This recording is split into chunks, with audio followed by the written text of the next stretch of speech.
We need to take a moment to check in on the real Star Wars fans out there, not those toxic bigots that appreciate the OT or even pay passing lip service to the goofiness of the prequels. No.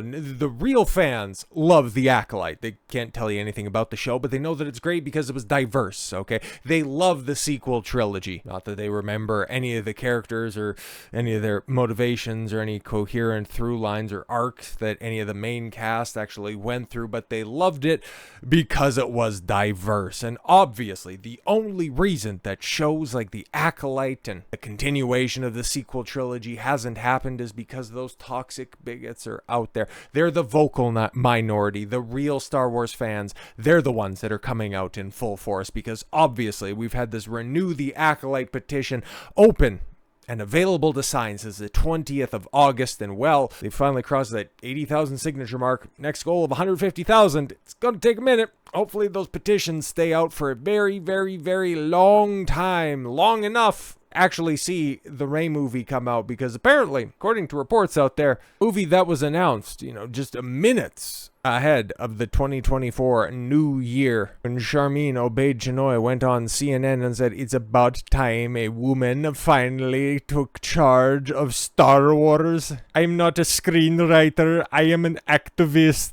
I make a lot of feminist documentaries about women that have bullseyes painted on their burqa. I am very deserving to continue the story of everyone's favorite Star Wars protagonist, Rey Palpatine. It's going to be so great." Whenever it does come out. But Sharmeen Obaid-Chinoy's Star Wars film needs more work and is now on hold. Well, it also needs a script, because here's something else that we've heard for a long time. The guy who's supposed to be penning that stuff, he's also working on the Peaky Blinders movie, and well, he has more important things to do than work on Star Wars. Go back 10, 15 years prior to the Disney purchase. Even during the perceived dark days after the conclusion of the prequel trilogy, after that afterglow had, kind of waned and everybody realized that, Revenge of the Sith was fun, but Attack of the Clones was kind of ass, and Phantom Menace, wow, what a wasted opportunity. If you wanted to actually tell a story about Anakin Skywalker and how he was seduced and fell to the dark side, why would you show him as a little kid? You kind of wasted one movie and then just really fast-tracked his transformation into Vader. But I remember I was around,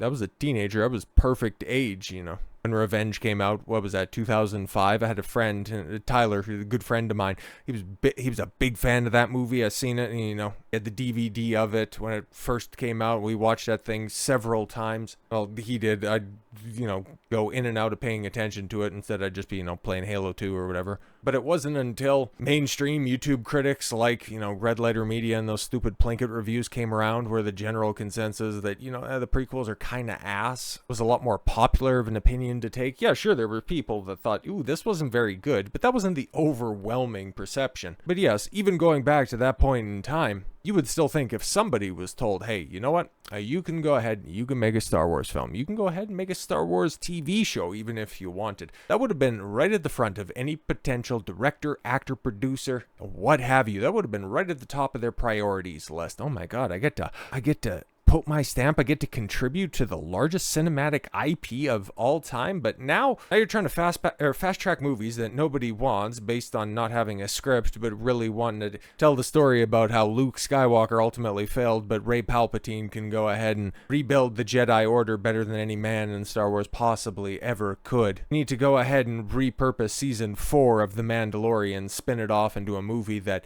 everybody's going to look at and go, ugh, that was crap. And you know what? Maybe The Mandalorian wasn't great to begin with, which a lot of people have already said didn't need hack skits from a bunch of fat losers from Wisconsin. They're unfunny cutaway jokes that are only slightly more palatable than Family Guy. Recognize that it was shit. Or be like Taika Waititi, whose Star Wars movie is either canceled or just heavily delayed because he has 5 or 6 other projects ahead of that. Or when's Rian Johnson? At the time when the franchise needs him the most, when's his trilogy coming out? When's it starting? When's production supposed to start happening on that? Dan and Dave, it's not like they're working on anything. They're not working on a follow-up Game of Thrones series. Hell, they torpedoed the biggest TV show of all time in order to hurry up and head on over to Lucasfilm. Why aren't we fast tracking those productions? Oh, It's because Star Wars has been in the hands of women, much to the chagrin of Sharmeen Obaid-Chinoy, and that's why it's in the state that it is right now. Oh, totally makes sense. A new rumor claims that director Sharmeen Obaid-Chinoy and Daisy Ridley's new Jedi Order movie is apparently supposed to be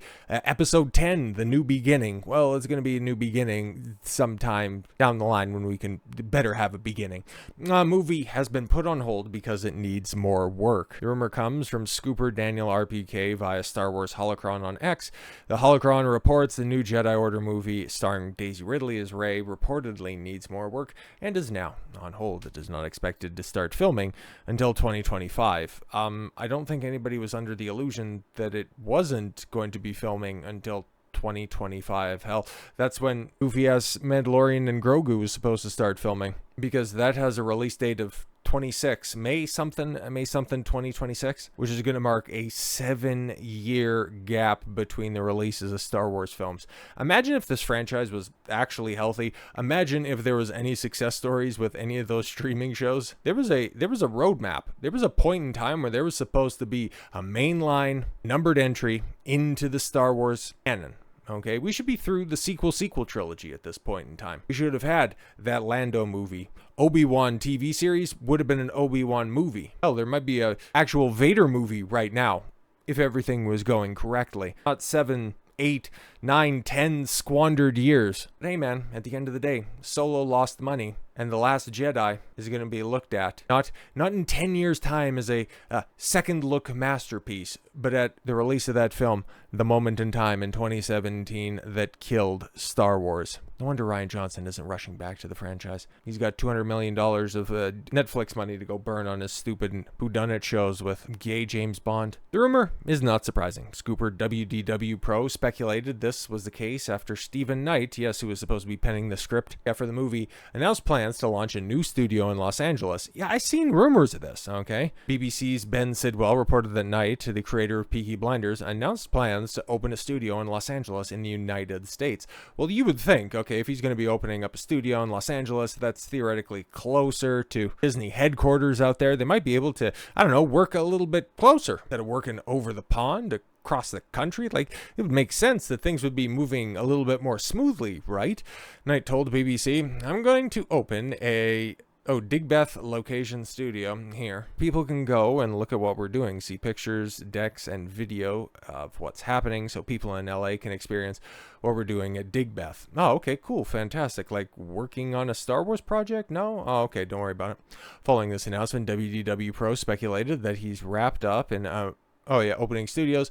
That is no small endeavor. And our understanding is he was supposed to be working with the Rey movie with Sharmeen Obaid-Chinoy with Lucasfilm, and that would be an ongoing process. It seems to us, Lorne, and again, we could be wrong here, but seems to us that he is now going to be working on Peaky Blinders thing. Yeah, because he's been working on that for, hell, quite a long time at this point. Okay, and it makes us wonder if either the Rey movie has been delayed such that he can work on this for years and years and come back to it later on, or he's being removed and nobody knows about it. Yeah, because that's also not out of Disney's speciality in recent years. Well, they'll start a project. They don't know what they're doing with the script, but they'll just continue to trudge forward and they'll make it up as they go along. Because they've already cast their director. They don't need to get hung up on something so pesky like a script. Still have visionaries like Kathleen Kennedy waiting for the big W so that she can finally retire off into that Tatooine sunset. Oh, wait, it's probably Jakku, because that's where Rey's from.